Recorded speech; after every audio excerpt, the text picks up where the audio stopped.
First of all, we had an aging congregation, so we had space that was unused. We had a building that was cinder block, had aged. It was a heat sieve. And they couldn't afford to heat it anymore. It had 7 furnaces, and those things were not able to keep up at minus 30. The Right at Home Housing Society was trying to respond to a desperate need for housing for large immigrant families.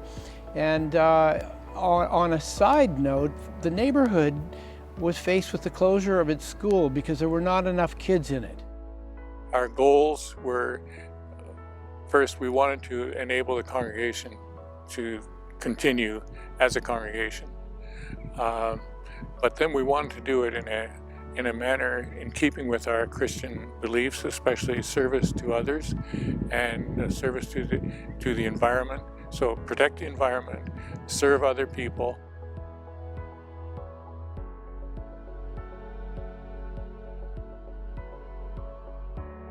We talked about a swap of the use of the land in return for them building us a church and large family housing.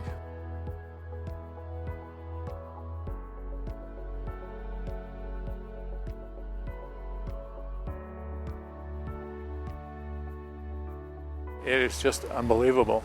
So the combination of the solar energy, the geothermal, and the use of heat exchangers is just tremendous. And it's turned out, I'm sure it's going to be super economic on the long term.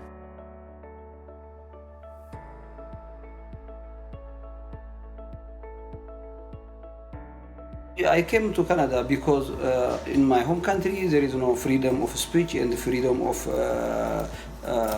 to worship or to exercise my belief or religion.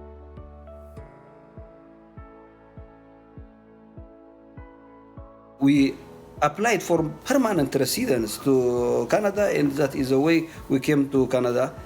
And we are very happy and glad being in Canada. It is for us, Canada is the land of opportunity and the land of hope and freedom.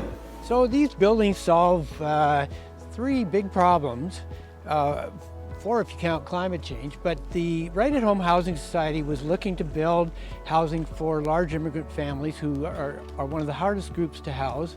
The church couldn't afford to heat their old uninsulated church with 7 furnaces, and the school across the street was about to close.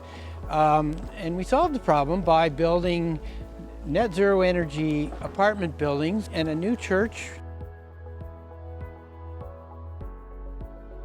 Well, I believe that looking after the environment is our job, that we are here to look after God's creation, and the environment is God's creation. The school across the street is still here, and they have enough students now. It's no longer on the chopping block for the school board. The whole community has benefited from more children, more people, and this community of North Glenora has been tremendous at welcoming these new families.